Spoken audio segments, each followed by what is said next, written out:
화살코란 말 그대로 코끝이 화살표 모양으로 돌출되어 있는 구조물들을 얘기하는데요. 문제 해결을 위한 방법들을 정확하게 선택해야만이 화살코를 수술을 잘 할 수가 있고요. 만약에 이런 해결 방법들이 잘못 선택된 경우에는 증상이 더 악화될 수가 있는 거죠.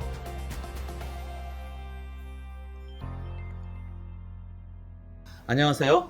뷰티풀 로스, 뷰티풀 라이프 바로코 대표원장 김준입니다. 오늘은 화살코에 대해서 화살코의 원인, 그 다음에 이 원인을 해결할 수 있는 치료 방법, 이런 부분에 대해서 알아보도록 하겠습니다. 네, 화살코란 말 그대로 코끝이 화살표 모양으로 입술 쪽을 바라보면서 돌출되어 있는 구조물들을 얘기하는데요. 화살코의 원인을 알기 위해서는 이 코끝을 이루는 구조물에 대해서 알아야 됩니다.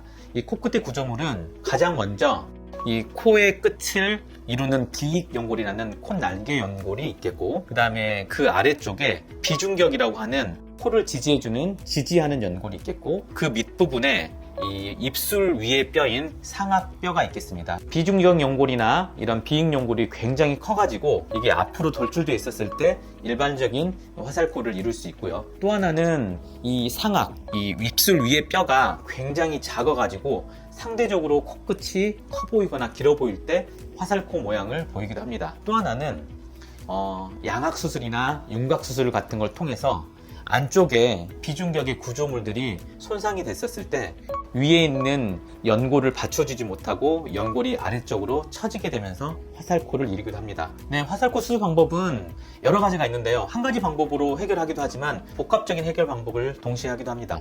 먼저 수술하기 전에 이 화살코의 원인이 뭔지를 파악하기 위해서 문진을 해보는 게 중요하겠죠. 코끝의 비중격이나 비익 연골이 굉장히 큰 사람들은 코끝을 만져봤을 때 말랑마장하지 않고 굉장히 딱딱한 연골 구조물들이 피부 아래쪽에 만져졌을 때는 코 안에 있는 비익 연골이나 비중격골이 굉장히 크게 형성되면서 나타나는 화살코이기 때문에 이 부분을 줄여주거나 아니면 코끝 연골을 당겨서 묶어주거나 고정해주는 방법으로 교정을 하고요. 만약에 상악 부분이 굉장히 작아서 입술이 마치 이런 식으로 이렇게 인상적으로 이렇게 삐져 보이는 인상, 화나 보이는 인상, 이런 게 있을 경우는 아래쪽에 비순각이라고 하는 입술과 이 비주 부분이 이룬 그 부분에 보형물이나 연골을 삽입해서 그 부분을 나오게 해서 마치 이런 느낌에서 이렇게 편안한 느낌으로 웃는 모양으로 개선하는 그런 비인각 융비술, 비순각 교정술을 통해서 교정을 하기도 합니다. 또 하나는 이 비중격 연골이 굉장히 약화돼서 윤곽수술을 하게 되면 비중격의 바닥 부분을 깨버리게 되죠. 예를 들면 윤곽수술은 보통은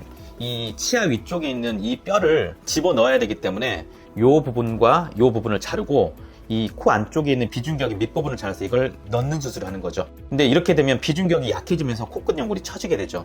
이런 경우에는 이 비중격 부분에 튼튼한 자가 연골을, 지지 연골을 세워줘서 약화된 부분들을 복원시켜주는 비중격 교정술을 통해서 개선을 시킵니다. 이러한 각각의 문제 해결을 위한 방법들을 정확하게 선택해야만이 화살코를 수술을 잘 할 수가 있고요. 만약에 이런 해결 방법들이 잘못 선택된 경우에는 증상이 더 악화될 수가 있는 거죠. 오늘은 화살코의 원인과 수술 방법에 대해서 알아보았습니다. 화살코 환자들은 정확한 문진을 통해서 코끝이 커져 있는가, 또 예전에 그 병력을 통해서 윤곽수술이나 이런 거 한 적은 없는가, 또는 CT를 통해서 안쪽에 비중격이 약화되거나 상악이 작진 않는가, 이런 원인 분석을 정확히 해야 되고 쉽게 해결할 수 있는 문제입니다. 따라서 고민하지 마시고 바로코와 같은 전문 병원에 내원하셔서 정확한 원인을 찾고 문제를 해결하시기 바랍니다. 이제까지 뷰티풀 로스, 뷰티풀 라이프 바로코 대표원장 김준이었습니다.